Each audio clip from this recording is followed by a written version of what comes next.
welcome to the YouTube channel of MCO Law Office. I am your lady lawyer, Attorney Maria Cecilia Oliva. In this video, I will talk about the cancellation of encumbrance annotated in your certificate of title. But before we proceed to this video, please click subscribe, the bell icon, and please give this video a thumbs up.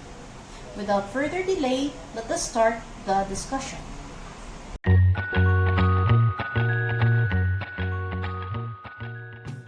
Good day, everybody.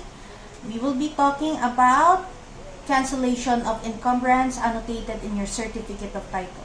So, I am not sure if everybody who's watching this video has already seen what a certificate of title looks like. Okay, so I will be showing to you an example. So now that you've seen an actual certificate of title, I would like to make an emphasis that in this video, we will only talk about certificates of title covering real properties like land or condominium units. Okay? We do not talk about personal properties like cars and other items here. Okay? So what is the importance of a certificate of title? Number one, it proves that the property described in the title is a registered property, obviously. No? We want to make sure that if we are going to buy a real property, it is registered, okay, duly registered. Another importance is that it proves who the registered owner is, okay? We will be discussing later on what is the significance of knowing who the registered owner is, okay, later. And of course, another importance of a certificate of title is when you buy real property like land or condominium unit, the title will show whether the property is subject to any liens or encumbrance. We will discuss later what is lien or encumbrance. So we have discussed the importance of a certificate of title. Now, we will talk about the significance of a certificate of title if you are the property owner or a potential buyer. So let's start first with the significance of a certificate of title if you are the property owner. Now, as long as you remain the owner or the registered owner of a property covered by a certificate of title, then you are free to exercise your rights as a property owner. Okay? What are the rights of a property owner? I will not discuss every single detail. I will only give you a generalization. Okay? So if you are a property owner, definitely you have the right to use the property however you want. Okay? And you also have the right to use whatever fruits are generated by that property. Okay? A more concrete example of a right to use, if you want to leave your property as is, let's say if the property is just a bare piece of land and you do not want to do anything with it, you are free to do so. If you intend to plant something, or if you intend to harvest whatever is planted there, or if you intend to build structures on your property, you can do that. Okay? And if, for example, that property is occupied by illegal settlers, then you have the right as property owner to institute action to eject these legal settlers. Okay? If you would like also to lease, let's say, the land, why not? You can do that. Of course, as registered owner, you also have the right to mortgage this property. In layman's terms, sa Filipino, sangla, di ba? Let's say this is important because kung nangutang ka sa bank, di ba sometimes you are required to present something as collateral to that principal loan.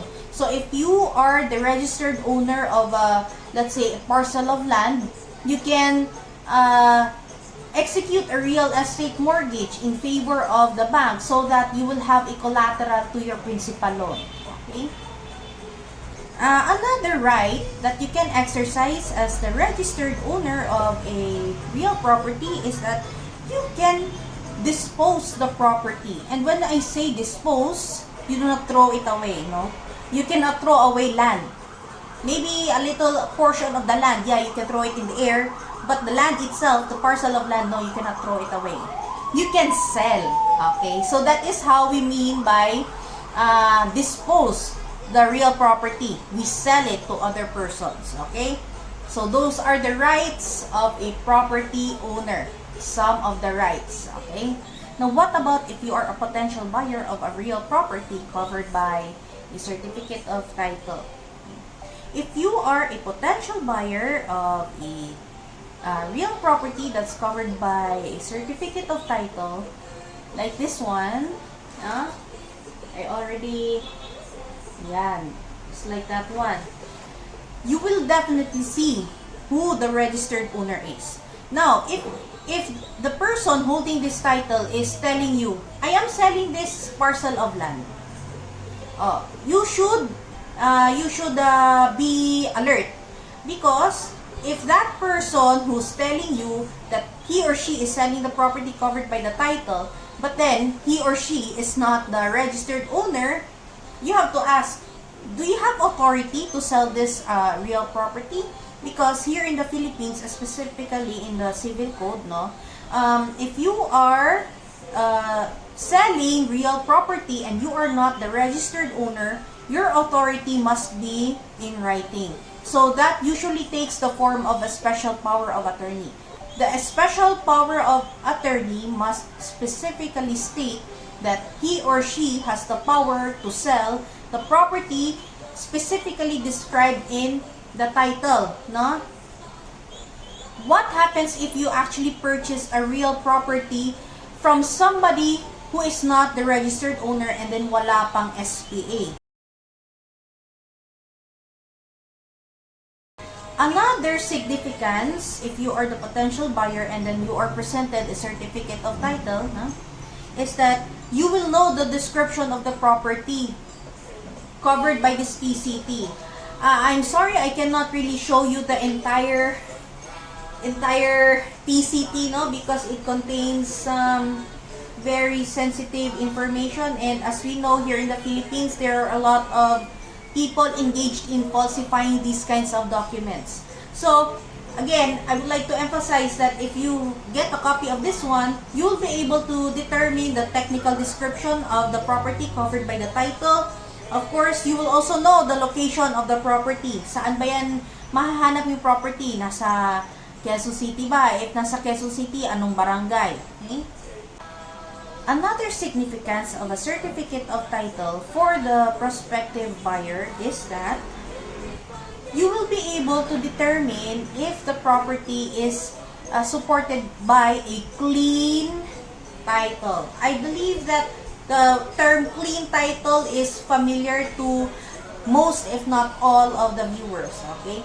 So if you paid attention to the very start of this video, I actually mentioned the term liens and encumbrance, right?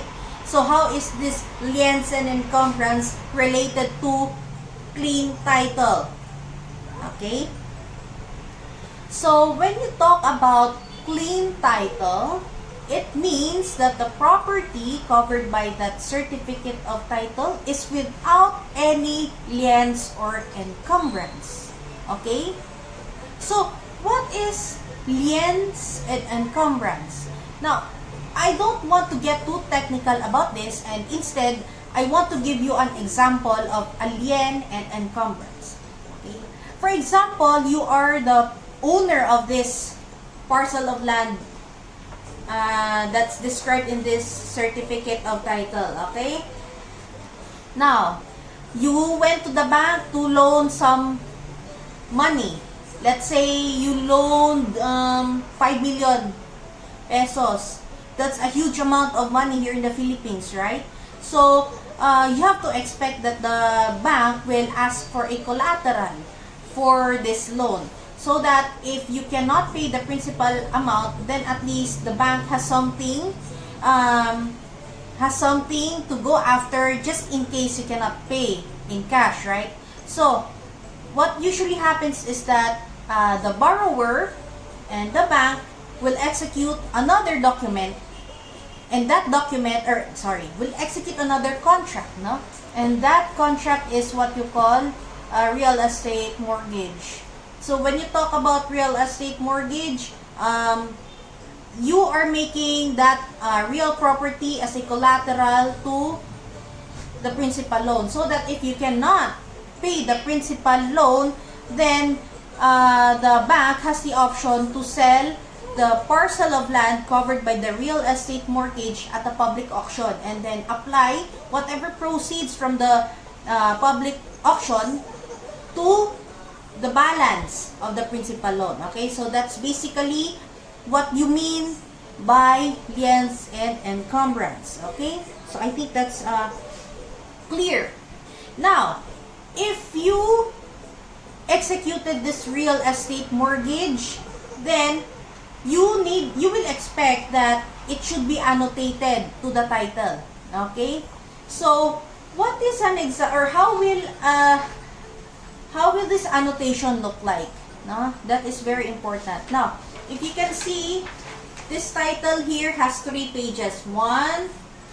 The second page is actually a continuation of the first page, especially if the parcel of land has a lot of owners. Yeah, so the continuation will be found on the second page. And the third page here, I'm not sure if you can see that, but you can, yeah, third page, yeah, it says here Memorandum of Encumbrances. So this is what you need to look for if you want to ensure that the property covered by the title is with a clean title. Meaning to say, if the certificate of title contains this page talking about Memorandum of Encumbrance, then the property is not clean. The property is not with a clean title. So, if you are a potential buyer of a certain real property, like a parcel of land, how do you ensure or how do you protect yourself that you are about to buy a property that is that's clean title, good property, stuff like that? Or how do you ensure that you are dealing with a person whose document is genuine, no? Because again, di ba, I mentioned earlier that there are a lot of people out there falsifying these kinds of documents. Now, if you take a look at the first page of your title, you will see their registry of deeds for the area. Okay? So, let's say this title is registered in the Registry of Deeds for Quezon City.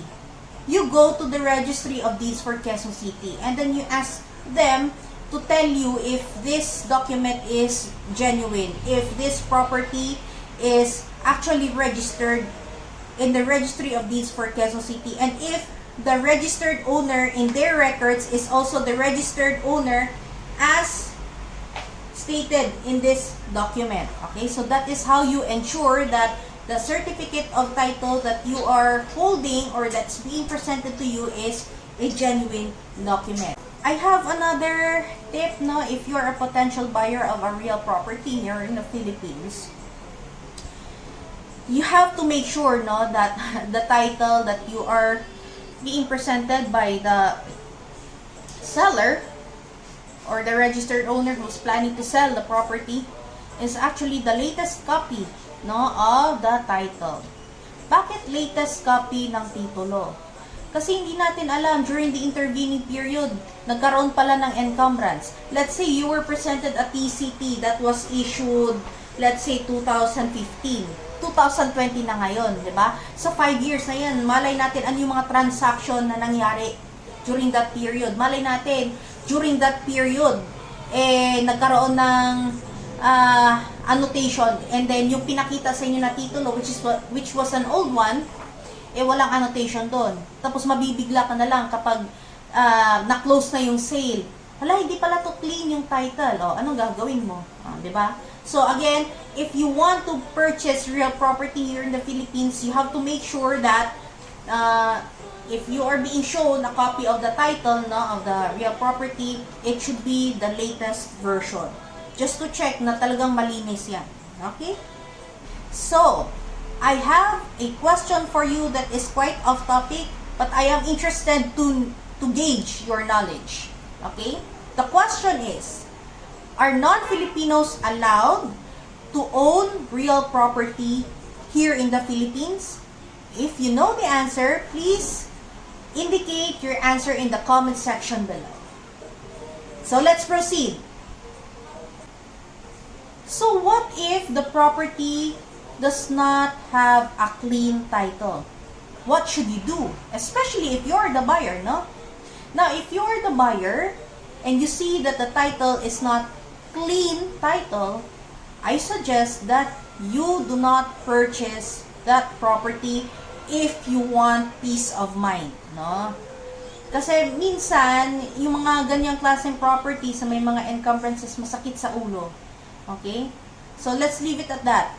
If you want to have peace of mind when purchasing a property, real property that is, you have to ensure that the property is covered by a clean title. Again, how do you know if the property is with a clean title? Titingnan nyo po yung titulo. Go to the third page or that page stating Memorandum of Encumbrance. Kung meron yang ganyang entry, hindi po yan clean title. Pero kung wala naman nakasabi ng Memorandum of Encumbrance, then that is a clean title. Now, there are instances when your title, merong nakalagay dyan na Memorandum of Encumbrance, but the encumbrance is no longer effective. Okay, like for example, the mortgagor, who happens to be the registered owner of the parcel of land covered by the said certificate of title, no? Hindi na effective. Bakit hindi na effective yung real estate mortgage na naka-annotate doon sa titulo? Kasi, bayad na yung principal na utang niya eh. So, wala nang use back, wala nang dapat pang i-secure na principal loan yung real estate mortgage. So, kung ganyan yung situation, you need to cancel the annotation therein. Okay? So, pag sinabi natin ipapa-cancel natin, basically gusto natin na ipatanggal yung annotation na yan para magkaroon na ng clean title yung inyong titulo. Now, you might ask, what is the process para tanggalin yung Memorandum of Encumbrance na yan, especially if it's no longer effective? Now, this is the time that you need to consult with your lawyer. Bakit? Because if you need to cancel na the Memorandum of Encumbrance annotated in your certificate of title, you need to file a petition in court. And as we know, hindi po pwede na hindi lawyer ang mag-file ng petition yan. Kailangan meron talaga kayong lawyer na magre-represent sa inyo. Bakit? Because non-lawyers are not allowed to practice law in the Philippines. Di ba? That's the most common sense na sagot. So, again, kung kailangan nyo nang ipatanggal yung mga annotation dyan sa titulo, kasi nag-expire na, hindi na siya effective, then you go to your lawyer and you consult paano po ito ipapa-cancel. Okay? So, well, let's say if nagbabalak ka na mag-file ng petition in court to cancel the encumbrance annotated in your title, what do you need to bring with you? Okay? Of course, you need to bring with you a copy of the TCT, no, or the title to your lawyer. Kasi kailangan i-establish mo na ito yung titulo ng lupa, and itong titulo ng lupa na ito, may mga registered owners yan, dito na locate yan sa ganitong city, and of course, ipapakita mo doon na itong titulo na to meron siyang Memorandum of Encumbrance. Okay? Now, you also need to present documentary evidence showing na yung Memorandum of Encumbrance na yun, dapat nang makancel. So, in this case, you can ask for a certification from the Registry of Deeds na talagang hindi na effective yung Memorandum of Encumbrance. Okay? Nang dahil sa na-amend na po yung revised rules of civil procedure, you are now required to attach the judicial affidavit of the witness. Okay? sino ba yung pwedeng gawing witness sa kaso na to? Of course, the registered owner, diba? Kasi siya yung may alam kung ano yung mga transactions or yung mga events surrounding this TCT. Kung wala namang kung ayaw naman ni registered owner na siya yung mag-institute ng action kasi let's say, nasa state siya, di ba, outside the Philippines, hindi, ayaw niyang pumunta rito sa Philippines para lang mag-hearing, pwede siya magtalaga ng attorney in fact, para si attorney in fact na yung magre-represent sa kanya sa court, okay? Of course, you may need to present the latest tax bill, the latest tax declaration of real property. Okay? So, I hope na with this video, I was able to give you some knowledge regarding cancellation of encumbrance annotated in your certificates of title. So, again, I am your lady lawyer, Attorney Maria Cecilia Oliva of MCO Law Office. I am now signing out.